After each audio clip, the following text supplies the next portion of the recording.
Hello बच्चों, स्वागत है आपका विस्फोट लर्निंग एकेडमी के इस नए वीडियो में। तो बच्चों, आज इसके पहले वाले वीडियो में हम लोगों ने आपके कक्षा 11वीं भौतिकी का जो आपका चैप्टर नंबर 5 है यानी अध्याय 5 है, उसके बेसिक्स के बारे में हम लोगों ने काफ़ी कुछ चर्चा किया था। और आज के वीडियो में हम न्यूटन्स के लॉ पढ़ने वाले हैं, न्यूटन्स के गति के नियम पढ़ने वाले हैं आज के इस वीडियो में। तो जो आज का हमारा टॉपिक है उसके अंतर्गत हम न्यूटन के गति का जो नियम है उसका हम प्रथम नियम पढ़ेंगे, जो कि आपका है जड़त्व का नियम। और दूसरा नियम है आपका द्वितीय नियम, जो आपको प्रूफ करके बताएगा कि F बराबर ma होता है। तो आज का वीडियो काफ़ी इंटरेस्टिंग और काफ़ी नॉलेजेबल होने वाला है, तो वीडियो शुरू से लेके अंत तक जरूर देखें। तो आइए बिना देर के वीडियो को शुरू करते हैं।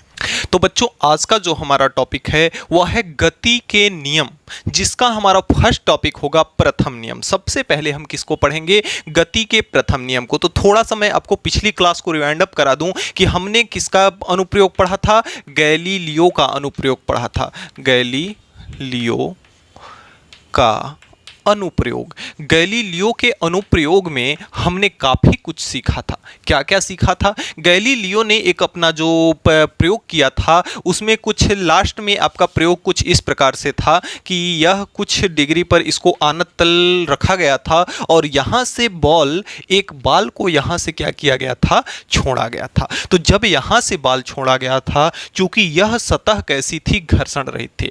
इस वीडियो के पहले जो आपके अध्याय 5 से संबंधित जो बेसिक जानकारी दी गई है उस वीडियो को आप एक बार जरूर देखें, ताकि आपको आगे आने वाली टॉपिक्स में किसी भी प्रकार की कोई दिक्कत ना हो। तो देखिए, यहाँ पे जो हमारे गैलीलियो भाई साहब का प्रयोग था, उन्होंने एक अपने प्रयोगशाला में एक ऐसा सतह लिया था जो कि आनत तल था। आनत तल के अलावा यह इसकी सतह कैसी थी? घर्षण रहित थी। इसकी सतह कैसी थी? घर्षण रहित थी। अब इस पर जब बाल को छोड़ा गया तो बाल गति करती हुई इस प्रकार से आगे की ओर बढ़ी और कहां तक गई? अनंत तक गई। क्योंकि जिस ऊंचाई पर छोड़ी गई थी उस ऊंचाई को प्राप्त करने के लिए बाल जो है कहां तक गई? अनंत तक चली गई। यानी कहने का मतलब कि अगर घर्षण इसको ना रोके, यानी कोई रोकने वाला अगर इस पर बाह्य बल ना कार्य करे, इस बाल पर अगर कोई भी बाहर से लगने वाला बल अगर कार्य ना करे, तो यह बाल निरंतर गति करती रहेगी।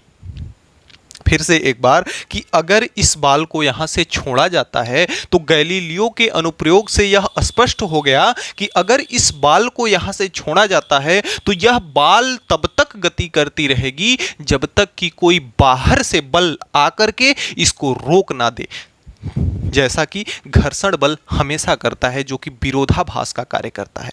तो यहां से इस वस्तु का जो गुण आया था उसको हमने बताया था कि इस गुण को क्या कहते हैं? जड़त्व का गुण कहते हैं। कौन सा गुण कहते हैं? जड़त्व का गुण। कि अगर कोई वस्तु, जैसे देखिए, अगर इस पर बाह्य बल न लगेगा तो यह वस्तु चलती रहेगी। अगर इसको ऊपर से छोड़ा न जाएगा या कोई ब्लॉक आपका रखा हुआ है, इस ब्लॉक पर कोई बाहर से अगर बल ना लगाया जाए तो यह ब्लॉक चुपचाप पड़ा ही रहेगा आलस्य में, अपने आलस्य में। हमने बताया था आपको पिछले वीडियो में कि जड़त्व का मतलब होता है आलस्यपन। जड़त्व का मतलब क्या होता है? आलस्यपन। तो अगर ये ब्लॉक रखा हुआ है तो जब तक इसको हम ढकेले ना और जब तक इसको हम खींचे ना, तब तक यह बाल यहीं का यहीं पड़ा रहेगा। और गैलीलियो भाई साहब के प्रयोग में इस बाल को जब छोड़ा गया तो यह बाल तब तक चलती रहेगी जब तक कि इस बाल को रोकने के लिए कोई बाह्य बल ना लगाया जाए। तो वस्तु के इस गुण को, कौन से गुण को? ये आलस्य वाले गुण को। कौन से गुण को?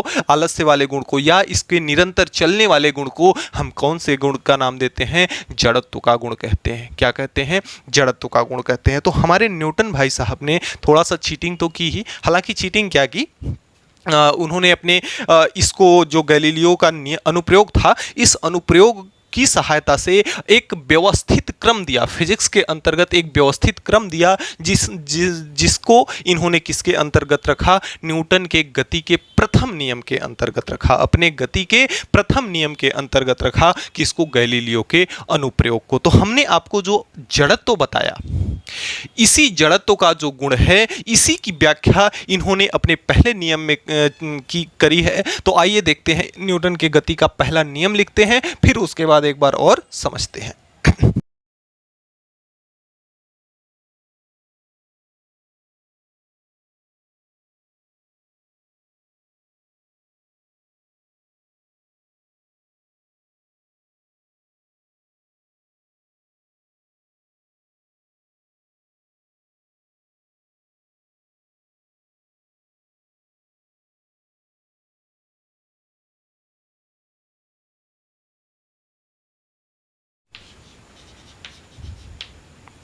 तो देखिए, नियम को पढ़िए। इनके न्यूटन के प्रथम नियम के अनुसार, यानी प्रथम नियम के अनुसार, यदि कोई वस्तु विराम की अवस्था में, विराम की अवस्था, विराम का मतलब विश्राम करना, सोना, रुकना, यानी कि कोई वस्तु अगर रुकी हुई है, विरामावस्था में है, तो वह विरामावस्था में ही रहना चाहती है। अगर कोई वस्तु गति की अवस्था में है, तो वह वस्तु गति की ही अवस्था में रहना चाहती है। कब तक? जब तक कि उस पर कोई बाह्य बल, बाहर से कोई बल कार्य न करे, जब तक कि इस बॉल को घर्षण बल ना रोके, जब तक कि इसको कोई ढकेले ना, कोई खींचे ना, यानी कि इस पर अगर कोई जब से बाहर से बल हम नहीं लगाएंगे, तब तक यह वस्तु क्या करेगी? रुकी हुई रहेगी, अपनी गति की अवस्था बनाई रहेगी। अगर विरामावस्था में है तो विरामावस्था में ही रहेगी। अगर बॉल चल रही है और इसको रोकने वाला कोई भी घर्षण बल या किसी भी प्रकार का बाह्य बल अगर नहीं है, तो यह बॉल रुकना नहीं पसंद करेगी, हमेशा चलती रहेगी। यही न्यूटन का क्या है? प्रथम नियम। कितना आसान सा है कि कोई वस्तु अगर गतिशील है तो वह गति करती ही रहना चाहती है, और कोई वस्तु अगर रुकी हुई है या विराम की अवस्था में है तो वह रुकी हुई रहना ही चाहती है। कब तक? जब तक कि उस पर कोई बाह्य बल न लगाया जाए। वस्तु का यह गुण ध्यान दीजिएगा कि इसे हम क्या कहते हैं? जड़त्व का नियम भी कहते हैं। यह क्या है? जड़त्व का नियम। तो जड़त्व क्या है? वस्तु का गुण है। जड़त्व किसी वस्तु का एक क्या है? गुण है। तो आप इतना ध्यान रखिएगा कि जड़त्व वस्तु का क्या है? गुण है। और इस नियम को, यानी कि प्रथम नियम को हम क्या कहते हैं? जड़त्व का नियम कहते हैं। यानी कि अगर आपको परीक्षा में यह प्रश्न आता है कि जड़त्व का नियम क्या है, तो आप इससे कंफ्यूज नहीं होंगे कि ये तो हमने जो पढ़ा था ये न्यूटन का प्रथम नियम था। तो इसी ही न्यूटन के प्रथम नियम को ही हम क्या कहते हैं? जड़त्व का नियम कहते हैं। तो ये हमारा रहा प्रथम नियम। अब देखिए, आइए इसके कुछ एग्जांपल्स को हम लोग रिलेटेड करते हैं इससे। तो देखिए क्या होता है कि जैसे अगर आपका कंबल है, कंबल में अगर धूल या मिट्टी के कण चिपके हुए हैं, तो उनको हम क्या करते हैं? जब डंडे से झाड़ देते हैं, डंडे से जब उसको पीट देते हैं, तो धूल और मिट्टी के कण नीचे गिर जाते हैं। तो ऐसा क्या होता है उसके अंतर्गत? उसमें यह होता है कि देखिए, जो आपका ये कंबल है, कंबल और धूल या मिट्टी के कण जो हैं रुके हुए हैं, भाई उस पे लगा हुआ है, तो वे क्या है? रुके हुए हैं। अब जैसे ही आप उसको डंडे से झाड़ते हो कंबल को, तो चूंकि डंडा किसको झाड़ता है, किसको चोट पहुंचाता है? कंबल को। तो जब कंबल पर डंडा बल लगाता है, जब कंबल पर डंडा चोट पहुंचाता है यानी बल लगाता है, तो कंबल क्या करता है? आगे की ओर गति कर देता है, और अपने जड़त्व के कारण, चूंकि दोनों रुके हुए रहना चाहेंगे, धूल के कण भी और ये आपका कंबल भी, क्योंकि रुका हुआ है, विराम की अवस्था में है। हमने पढ़ा है नियम में ना कि अगर कोई वस्तु रुकी हुई है तो रुकी हुई ही रहना चाहती है। तो आप जैसे ही कंबल पे डंडे से वार करेंगे, तो कंबल आपका आगे की ओर बढ़ जाएगा, और अपने विराम के कारण जो धूल या मिट्टी के कण है वे वहीं के वहीं रुके रह जाएंगे, और कंबल जैसे ही आगे बढ़ेगा वो तड़ाक से क्या आ जाएंगे? नीचे आ जाएंगे। कभी भी देखिए, जब कोई फल पका होता है, हम डाली को हिला देते हैं तो फल क्या होता है? नीचे गिर जाता है। ऐसा क्यों होता है? किसी भी डाली को जब हिला देते हैं तो फल टूट करके नीचे गिर जाता है। उसमें भी वही होता है कि उस टाइम में क्या होता है? फल और डाली दोनों रुके हुए हैं, रुके हुए रहना चाहते हैं। जैसे ही हम डाली को हिलाते हैं, यानी डाली पर हम बल लगाकर डाली को गति की अवस्था दे देते हैं, डाली को जैसे ही गति की अवस्था दे देंगे, जो फल है वह जड़त्व के कारण हिलना तो चाहेगा नहीं, क्योंकि रुका हुआ है, रुका हुआ रहना चाहेगा, और डाली चल पड़ेगी। तो अपने जड़त्व के कारण वो रुका हुआ रह जाएगा और डाली आगे चल देगी, और फल क्या होगा, आपका नीचे की ओर गिर जाएगा। तो ये कुछ आपके जड़त्व के प्रथम नियम के उदाहरण है। हालांकि बहुत सारे उदाहरण है इसके, और बहुत सारे उदाहरण आपके बुक में भी दिया है। मैं आपको एक लॉजिकली थोड़ा सा समझा दिया इसको, एक दो एग्जाम्पल लेकर के। बाकी के एग्जाम्पल्स आप देख लेंगे और अपना अभ्यास कर लेंगे। बाकी एग्जाम्पल जब आप पढ़ेंगे तो आपको न्यूटन के प्रथम नियम से बहुत प्यार भी हो जाएगा।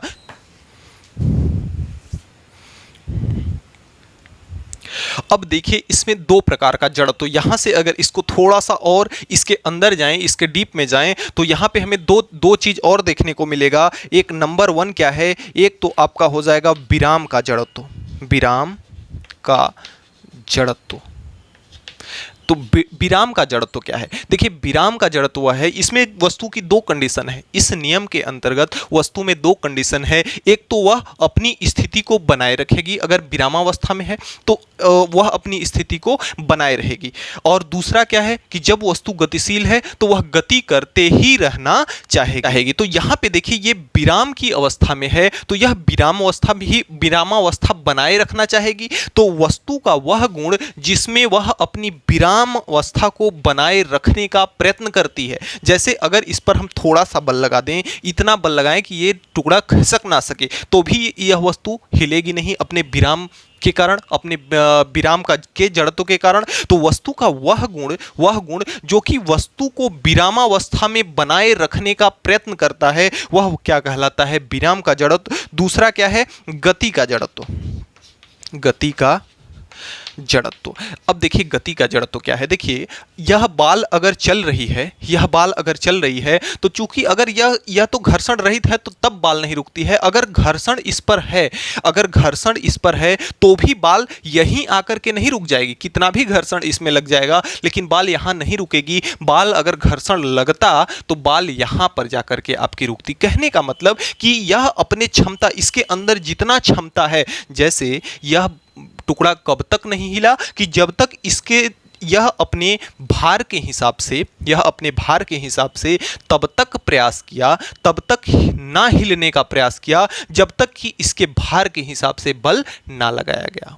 कहने का मतलब आप समझ पा रहे हैं कि यह देखिए, यह टुकड़ा था, इस पर हम थोड़ा सा बल लगाए, टुकड़ा नहीं हिला, थोड़ा सा और बढ़ाए, फिर भी टुकड़ा नहीं हिला। लेकिन बल को बढ़ाते गए तो इस टुकड़े के क्षमता से ज्यादा बल हो गया, इसलिए इस टुकड़े को हिलना पड़ा। यानी कि यह अपनी तरफ से पूरी कोशिश किया कि हम विराम अवस्था में ही रहेंगे, हिलेंगे नहीं, लेकिन फिर भी हिलना पड़ा। तो वस्तु का वह गुण जिससे विरामावस्था को बनाए रखने का प्रयत्न करता है, वह क्या कहलाता है? विराम का जड़त्व कहलाता है। नंबर 2 आपका है गति का जड़त्व। तो देखिए, यह बाल अगर घर्षण है इस पृष्ठ पर, तो यह बाल यहीं पे नहीं रुकेगी, चूंकि घर्षण यहीं से लगना स्टार्ट हो गया है। लेकिन यह तब तक गति करेगी जब तक कि इसकी क्षमता घर्षण से हार नहीं मान जाएगी। घर्षण जब तक इसके ऊपर पूरी तरह से हावी नहीं हो पाएगा, तब तक पूरी तरह से यह गति करती रहेगी। जब घर्षण इसके बल से, इसके क्षमता से ज़्यादा हो जाएगा, यानी घर्षण का मान इसके द्वारा आरोपित बल से ज़्यादा हो जाएगा, तब यह वस्तु क्या करेगी? रुक जाएगी। तो यानी कि वस्तु का वह गुण जिससे वस्तु अपनी गति की अवस्था में बनाए रखने का प्रयत्न करती है, वह इसका क्या कहलाता है? गति का जड़त्व कहलाता है। तो चाहे तो आप इसका एक स्क्रीनशॉट ले लें, फिर हम इस टॉपिक को आगे कंटिन्यू करेंगे। हाँ, इतना ध्यान दीजिएगा कि ये जो आपका विराम का जड़त्व है ना, विराम का जड़त्व, विराम का जो जड़त्व है वह अनुक्रमानुपाती होता है अपने द्रव्यमान के। यानी कि आप इसको अच्छी तरह से समझ पा रहे होंगे। अनुक्रमानुपाती का मतलब होता है कि अगर इधर वाले को बढ़ाया जाएगा तो इधर वाला भी बढ़ेगा। यानी कहने का मतलब विराम का जड़त्व और द्रव्यमान दोनों क्या होते हैं, आपस में अनुक्रमानुपाती होते हैं। यानी द्रव्यमान अगर ज्यादा होगा तो विराम का जड़त्व भी ज्यादा होगा, वह ज्यादा बल सहन कर सकता है। तो इसलिए द्रव्यमान और विराम का जड़त्व दोनों आपस में क्या होते हैं, अनुक्रमानुपाती होते हैं। अब आइए चलते हैं न्यूटन के गति के दूसरे नियम की। तो न्यूटन के गति का दूसरा नियम समझने से पहले हम आपको आइए छोटी सी चीज एक समझाते हैं ताकि आपको आगे समझने में इसको आसानी हो सके। तो एक छोटी सी चीज जिसकी हम बात कर रहे थे वह आपका है संवेग, जिसको हम लोग कहते हैं लाइनर मोमेंटम।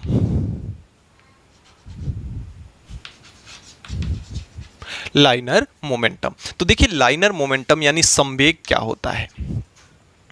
तो संवेग इसको हम प्रदर्शित करते हैं P से। किससे प्रदर्शित करते हैं, संवेग को हम प्रदर्शित करते हैं P से। P बराबर होता है m इंटू v।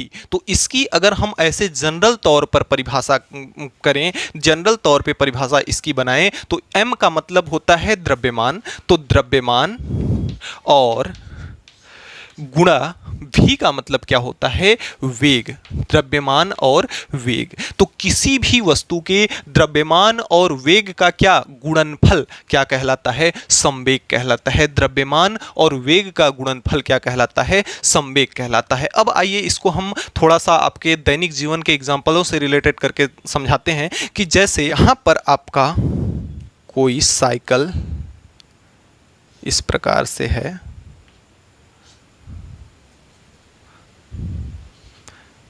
थोड़ा सा इसको रिलेटेड करने की कोशिश करना। ये आपकी साइकिल मान लेते हैं कि रोड पे चलती हुई आ रही है और यहाँ पे चिंटू क्या किया है, खड़ा है। यहाँ पे चिंटू खड़ा है। साइकिल का वेट आपका 10 केजी है और साइकिल का आपका जो वेग है, साइकिल का वेग कितना है, 10 मीटर प्रति सेकेंड। 10 मीटर प्रति सेकेंड है। यानी कि इसमें देखिए संवेग में हमें दो चीज की जरूरत पड़ती है, m द्रव्यमान और इसका वेग। तो द्रव्यमान इसका कितना है, 10 केजी है और वेग इसका कितना है, 10 मीटर प्रति सेकेंड है। अब यह साइकिल यहां से चलती हुई आती है और इस चिंटू को क्या करती है, धक्का मार देता है। तो आप बताइए कि जब यह साइकिल से चलता हुआ पिंटू इस चिंटू को क्या करेगा, धक्का मारेगा, तब क्या होगा। अब दूसरा कंडीशन लेते हैं कि एक कार आ रही है, क्या कर रही है, कार आ रही है। अब यह उसी रास्ते पे चलते हुए ये कार जा रही है और चिंटू क्या है, कार के रास्ते में खड़ा है। कार के रास्ते में खड़ा है और यहाँ पे ये जो कार है इसका वेट हम मान ले रहे हैं कितना है, 50 केजी है। मान लेते हैं कार है, इतना भी बेइज्जती न किया जाए, 100 केजी है। मान लेते हैं इसका वेट कितना है, 100 केजी है और ये जो इसका भी चाल है 10 किलोमीटर प्रति सेकंड के चाल से साइकिल भी चल रही है। 10 मीटर प्रति सेकेंड इसका भी वेग है। इसका भी वेग कितना है, 10 मीटर प्रति सेकेंड है। और यह जब कार आकर के चिंटू को धक्का मारेगी तब क्या होगा। और एक कंडीशन हम और लेते हैं कि चिंटू यहीं पे खड़ा है, चिंटू इसी रोड पर खड़ा है और यहाँ से एक बड़ा सा ट्रक आ रहा है। यहाँ पे क्या कर रहा है, एक बड़ा सा ट्रक आ रहा है जिसका वेट कितना है, 1000 केजी है। जिसका वेट कितना है, 1000 केजी है, लेकिन इसका वेग जो है 10 मीटर प्रति सेकेंड ही है। 10 मीटर प्रति सेकेंड है, तब क्या होगा। देखिए अब आइए इन तीनों कंडीशंस की बात करते हैं। तो यहाँ पे जब साइकिल द्वारा जब चिंटू को धक्का लगेगा, जब साइकिल के द्वारा चिंटू को धक्का लगेगा तो शायद चिंटू क्या होगा, गिर जाएगा और उसका घुटना वगैरह क्या होगा, फूट जाएगा। यानी कि थोड़ा बहुत ब्लड आ सकता है। और इसकी अगर बात करें तो चूंकि यहाँ पे 10 मीटर प्रति सेकेंड के रफ्तार से साइकिल भी जा रही थी और 10 मीटर प्रति सेकेंड के रफ्तार से क्या जा रहा था, आपका यह भी जा रहा था। यानी कि इसको नुकसान थोड़ा सा कम नुकसान हुआ, थोड़ी बहुत चोट लगी। और यहाँ जब कार जा रहा है, चूंकि इसका भी वेग वेलोसिटी कितना है, 10 मीटर प्रति सेकेंड है, लेकिन इसका जो भार है वह कितना है, 100 केजी है। इसका भार कितना है, 100 केजी है। और यह जब धक्का मारेगी तब चिंटू क्या होगा, कुछ दूर जाकर के फेंकाएगा और इसमें नुकसान ज्यादा होगा, नुकसान ज्यादा होगा। इसमें इसके अपेक्षा नुकसान ज्यादा होगा। हो सकता है पैर भी टूट सकता है, हाथ भी टूट सकता है। और जब इस कंडीशन में तीसरे, ये फर्स्ट था, ये सेकंड था और ये आपका थर्ड था, तीसरे कंडीशन में जब यह 1000 केजी का ट्रक 10 मीटर प्रति सेकंड के वेलोसिटी से जाएगा और इस पिंटू को, जब चिंटू को धक्का मारेगा तो चिंटू का क्या होगा, राम नाम सत्य हो जाएगा। यानी नुकसान यहां पे क्या है, बहुत ज्यादा है, नुकसान बहुत ज्यादा। यहां पे आपने क्या देखा, यहां पे आपने ये देखा कि द्रव्यमान कम था, नुकसान भी कम था। द्रव्यमान ज्यादा था, नुकसान भी ज्यादा था। द्रव्यमान बहुत ज्यादा था तो नुकसान भी बहुत ज्यादा था। यानी कि ये जो संवेग है या यह किस पर निर्भर करता है, द्रव्यमान और वेग पर निर्भर करता है। अगर द्रव्यमान और वेग बढ़ेगा, जैसे अगर साइकिल 10 मीटर के रफ्तार से बढ़ करके इसका अगर 50 मीटर प्रति सेकंड रफ्तार हो जाए तब चिंटू को धक्का मारे तो भी इसका नुकसान क्या होगा, ज्यादा होगा। और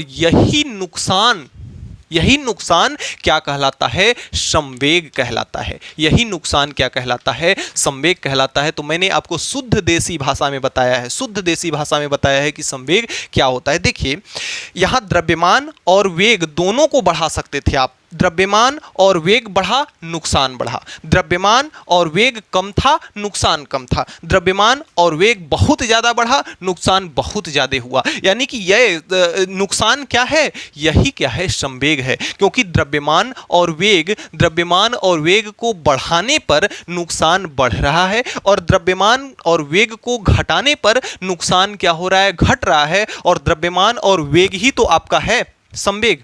द्रव्यमान और वेग को ही मिलाने पर, द्रव्यमान और वेग का ही गुणा करने पे तो हमें संवेग प्राप्त हो रहा है ना। और द्रव्यमान और वेग मिलकर के क्या करिश्मा कर रहे हैं, नुकसान पहुंचा रहे हैं। बेचारे चिंटू को क्या कर रहे हैं, नुकसान पहुंचा रहे हैं। थोड़ा सा आप मात्राओं पर ध्यान बहुत नहीं देंगे, मात्राओं को सुधार लेंगे अपने हिसाब से, जल्दी में कुछ गलत हो जाता है तो कहने का मतलब ये है कि जो द्रव्यमान और वेग है ये दोनों मिल करके क्या पहुंचा रहे हैं, नुकसान पहुंचा रहे हैं। और यही क्या है, नुकसान ही क्या है, आपका संवेग है। तो संवेग की परिभाषा एक लाइन में लिखेंगे कि द्रव्यमान और वेलोसिटी यानी वेग का गुणनफल क्या कहलाता है, आपका संवेग कहलाता है। इसे हम P से प्रदर्शित करते हैं। अगर इसके मात्रक की बात करें तो द्रव्यमान का मात्रक क्या होता है, किलोग्राम। वेग का मात्रक होता है मीटर बटे सेकेंड, तो इंटू मीटर प्रति क्या हो जाएगा, सेकेंड। अगर इसके हम विमा की बात करें तो किलोग्राम का विमा क्या हो जाएगा, m हो जाएगा। मीटर को हम l से प्रदर्शित करते हैं, बटे t हो जाएगा, t ऊपर जाएगा तो ml t इनवर्स 1। तो संवेग को हम P से प्रदर्शित करते हैं। इसका मात्रक जो है kg इंटू मीटर प्रति क्या होता है, सेकेंड होता है। kg इंटू मीटर प्रति सेकेंड होता है और इसकी विमा mlt इनवर्स होती है। तो ये हमने पढ़ा संवेग के बारे में। अब देखिए जो हमारा गति का दूसरा नियम है वह पूरी तरह से किस पर आधारित है, संवेग पर आधारित है। इसलिए मैंने गति का दूसरा नियम बताने से पहले आपको हमने क्या समझाया, संवेग समझाया। और संवेग बराबर क्या होता है, नुकसान। संवेग बराबर क्या होता है, नुकसान। तो आइए अब देखते हैं गति के दूसरे नियम।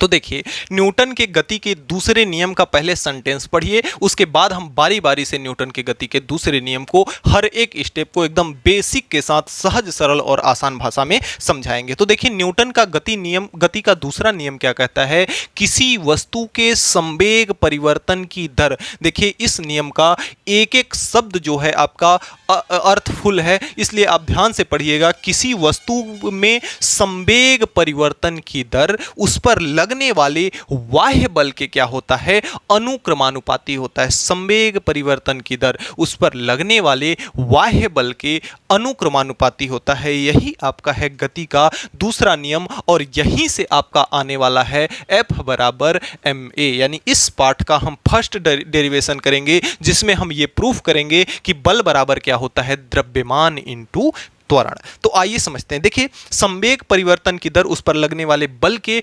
अनुक्रमानुपाती होता है। देखिए, वहां जब हमने संवेग पढ़ रहा था तो हमने देखा कि संवेग परिवर्तन की दर उस पर लगने वाले, भाई देखिए, अगर द्रव्यमान और वेग बढ़ रहा था तो उस पर बल बढ़ रहा था। भाई चिंटू को यहाँ पे धक्का मार रहा था, जो साइकिल हुआ आपका या कार था, तो उसमें क्या था, नुकसान उसको ज्यादा क्यों हो रहा था? क्योंकि उस पर लगने वाला बल ज्यादा था, क्योंकि उसका द्रव्यमान और वेग अगर बढ़ेगा तो उस पर लगने वाले बल का भी मान बढ़ेगा। और जब चिंटू को, भाई अगर धीरे से आप झापड़ मारेंगे चिंटू को तो उसको ज्यादा दर्द नहीं होगा, लेकिन खींच के अगर एक तमाचा मार देंगे चिंटू को तो वो क्या होगा, बेहोश हो जाएगा बेचारा, अगर कमजोर होगा तो। यानी बल ज्यादा लग रहा है ना, तो ज्यादा बल लग रहा है तो ज्यादा नुकसान भी हो रहा है। अब आइए समझते हैं इसके हम दूसरे नियम को, एक एक बात इसका समझिएगा।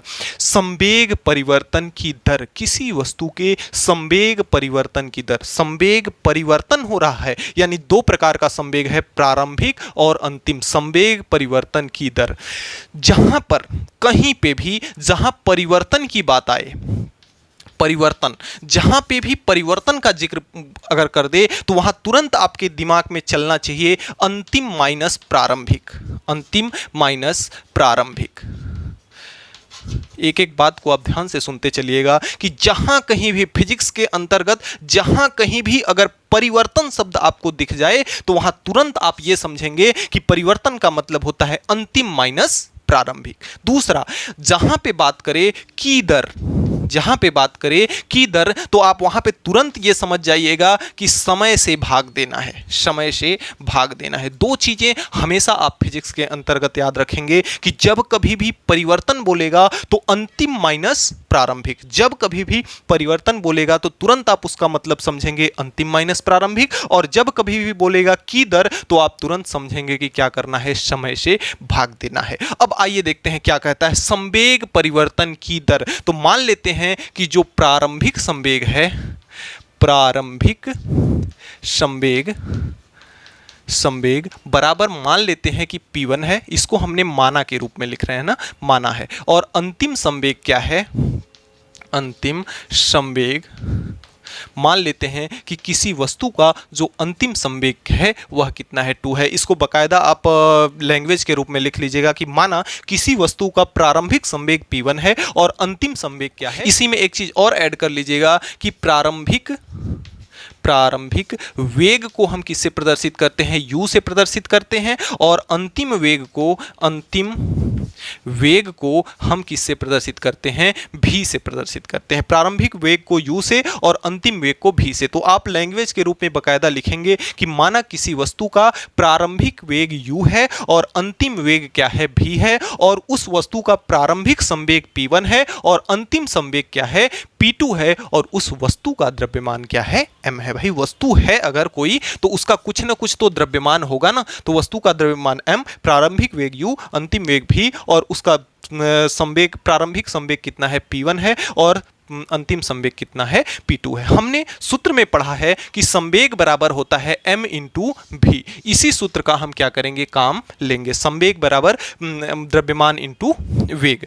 अब आइए देखते हैं क्या कह रहा है संवेग परिवर्तन की दर। हमने आपको क्या बताया कि जब कभी भी परिवर्तन का बात आए तो अंतिम माइनस प्रारंभिक कहेंगे। तो यहां किसके परिवर्तन की बात कर रहा है, संवेग में परिवर्तन। तो कौन अंतिम माइनस प्रारंभिक, प्रारंभिक संवेग अंतिम संवेग माइनस प्रारंभिक संवेग, चूंकि किसकी बात कर रहा है, संवेग की। और परिवर्तन का मतलब होता है अंतिम माइनस प्रारंभिक। तो यहां लिखेंगे द्वितीय नियमानुसार, द्वितीय नियमानुसार, यानी कि यह जो दूसरा नियम है उसके अनुसार क्या कह रहा है, संवेग परिवर्तन यानी अंतिम संवेग माइनस प्रारंभिक संवेग, और अंतिम संवेग कितना है, P2 है, और माइनस प्रारंभिक संवेग कितना है, P1 है। संवेग परिवर्तन की दर, और हमने अभी अभी बताया कि जहां पे की दर हो तो वहां तुरंत हमें क्या करना चाहिए, समय से भाग करना चाहिए। तो यहां पे बटे में क्या आपका हो जाएगा, टी हो जाएगा, बटे में क्या हो जाएगा आपका टी। इसको आप डेल्टा टी भी लिख सकते हैं। तो यहां से संवेग परिवर्तन की दर यानी अंतिम माइनस प्रारंभिक, अंतिम माइनस प्रारंभिक की दर यानी क्या करना है, समय से हमें भाग करना है। तो की दर यानी समय से हम क्या कर रहे हैं, इसमें भाग दे रहे हैं।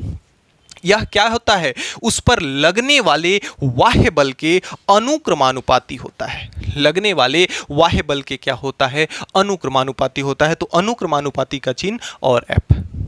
अब इस सूत्र को हम इस नियम के हिसाब से पढ़ते हैं, संवेग परिवर्तन की दर, संवेग परिवर्तन की दर उस पर लगने वाले बाह्य बल के अनुक्रमानुपाती होता है। एफ क्या है, यहाँ पे बाह्य बल है। एफ क्या है, बाह्य बल है।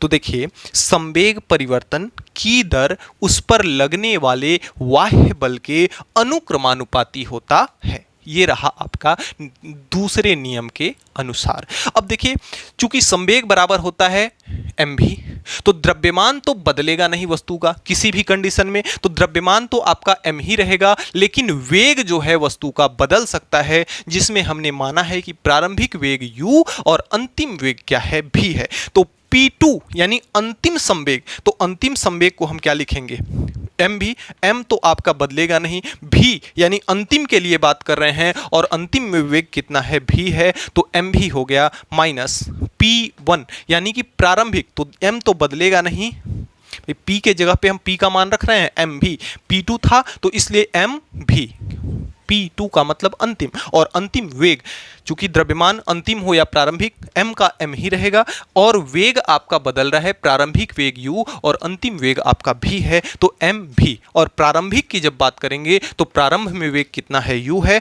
तो m इंटू यू, और बटे में कितना है, डेल्टा t है। और एक चीज और ध्यान में रखिएगा, जब कभी भी अनुक्रमानुपाती का चिन्ह हटा करके बराबर लगाएंगे, अनुक्रमानुपाती का चिन्ह हटा करके बराबर लगाएंगे, तो इसमें एक नियतांक जुड़ेगा, क्या, k।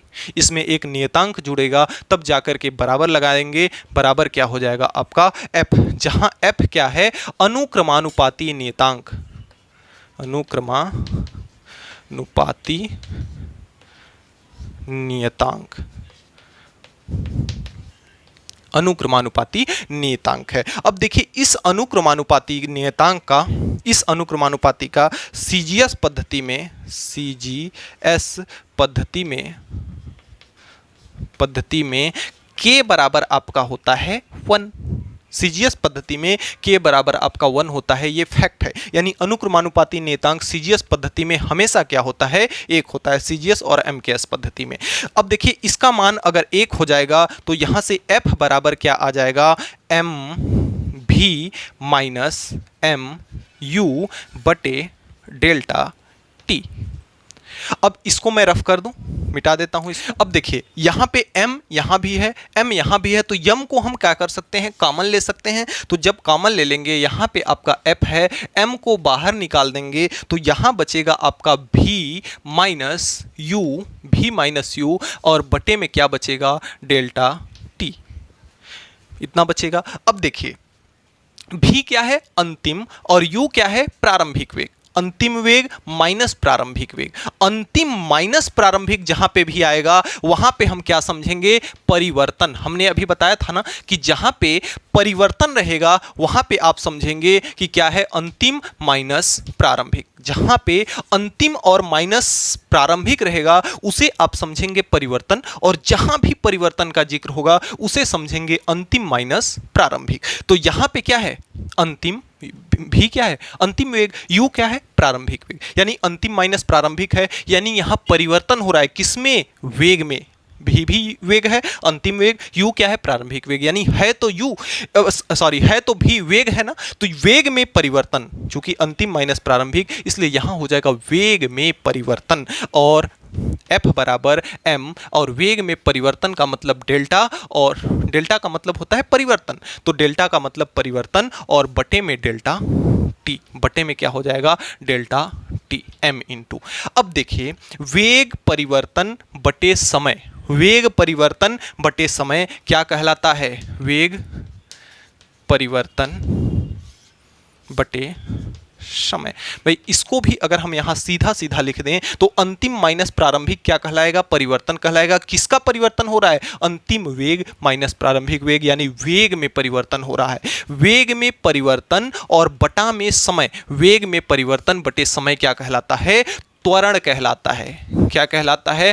त्वरण कहलाता है। और त्वरण को हम किससे प्रदर्शित करते हैं? ए से प्रदर्शित करते हैं। तो यहां एफ बराबर कितना आ गया? एम इंटू ए, जो कि आपका हमें सिद्ध करना था। तो यहां से हमारा सिद्ध हो गया एफ बराबर एम ए। मैंने इसको पूरी तरह से शुद्ध देसी में आपको समझाने का कोशिश किया है। उम्मीद करता हूं कि आपको अच्छे से समझ में आया होगा। फिर भी कहीं पे भी अगर कोई डाउट रह जाता है तो आप वीडियो को पॉज करेंगे और वीडियो को दोबारा से देख लेंगे। तो यहां से हमें प्राप्त होता है गति के दूसरे नियम से एफ, तो यहां से हमें प्राप्त होता है एफ बराबर एम ए, जो गति के दूसरे नियम से है। तो प्यारे बच्चों, आज के वीडियो में इतना ही। हमें उम्मीद है कि आज हमने जो भी पढ़ा वह आपको अच्छे से समझ में आया होगा। फिर भी अगर किसी भी प्रकार का कोई डाउट है तो आप नीचे कमेंट बॉक्स में कमेंट करके हमें जरूर बताएंगे, आपकी प्रॉब्लम को सॉल्व किया जाएगा। तो मिलते हैं नेक्स्ट वीडियो में नेक्स्ट टॉपिक के साथ नेक्स्ट डे। तब तक के लिए गुड बाय।